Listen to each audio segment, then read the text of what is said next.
What to do, YouTube? It's that time of week again. You know, I was thinking all week we got the Falcons. Everybody sitting back talking about go get our ass whipped. Hey, gotta be optimistic about it. Let's get the news, the elephant out the room real quick. News of the week. Obviously, you must know Chris Forrester decided to resign after that video comes out about him sniffing cocaine or white substance. That's what they say. I guess it explains why the offensive line ain't blocking. And later on, I actually looked at it. They said his role as far as being the assistant coach and the offensive line coach was he was actually help game plan like every other assistant coach does, and helps call the run plays for the Miami Dolphins too as well. So it'll be interesting to see exactly the difference with him being in there and him being out. I can't wait to sit back and see it. His replacement is going to be David Del Guglielmo. He was the offensive line coach for the Miami Dolphins from 2008 to 2011, which was a fairly some decent years as far as offensive line blocking. But this is back when we had Tony Sperano as our head coach. Remember the Wildcat? Y'all remember that? I honestly think that this offensive line will show huge improvements other than the last 4 weeks. Now, let's get into the preview part here. Offensively, we're going down to Atlanta. We're going up to face Atlanta. Everybody, like I said, is telling us we're gonna get our ass whipped, but you got to be optimistic about it. Offensively, we can't play any worse than we already have. And I'm gonna put it like this. I think on film, Atlanta doesn't have anything on us as far as offensively. We're ranked last in yards per game, points per game, yards per game. Come on now, they have no film on our offense. So it's time for us to sit back and show them something they haven't even studied for. So we gotta be offensive line, gotta block. Jay Cutler gotta be accurate. You know, most importantly, Jay has to get the running game going, because that's our bread and butter right there. That's our key to victory. No matter who we play, so we have to run the ball.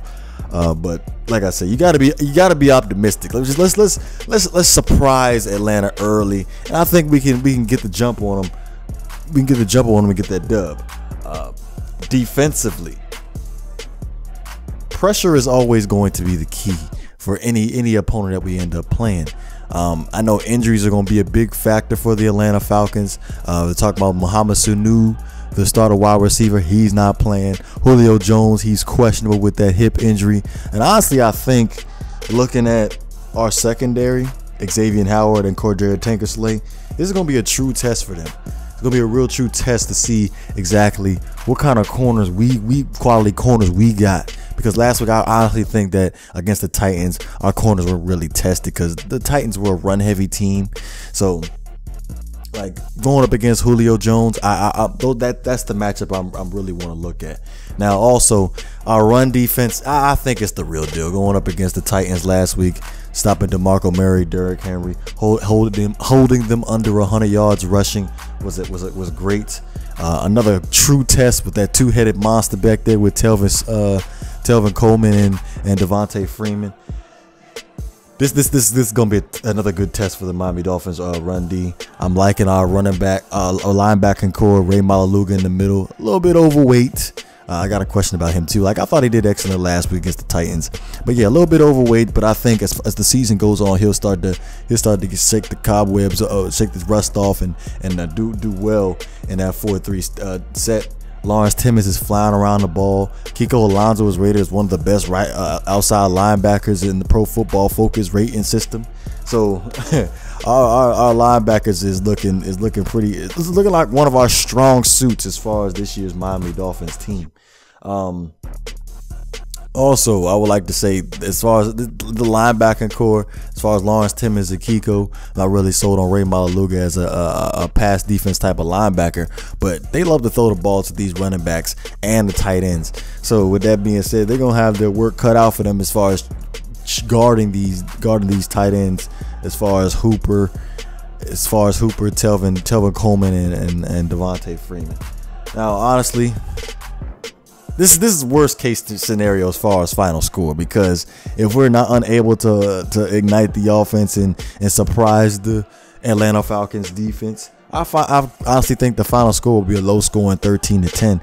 Because if Matt Ryan this year, in my opinion, has the potential of turning the ball over. So with that being said, I think if we could put the pressure on him, Charles Harris last week did an excellent job getting to Matt Castle last week. And let's not forget, the Titans have an excellent offensive line. Yes, their tackle was hurt in and out of the lineup, but still, they have a good offensive line. So with our rotational defensive line, Charles Harris, William Hayes, Cam Wake, Andre Branch, Devon Godchalks, Ndamukong Suh, Vincent Taylor.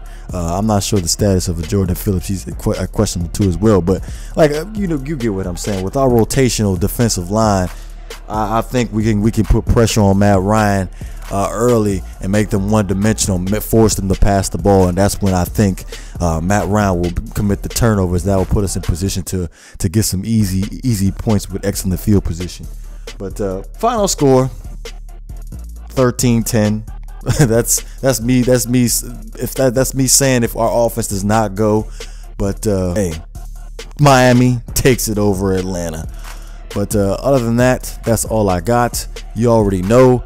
If you want to be on the shout out video in the final thought, you have to make sure that you comment on the last final thought.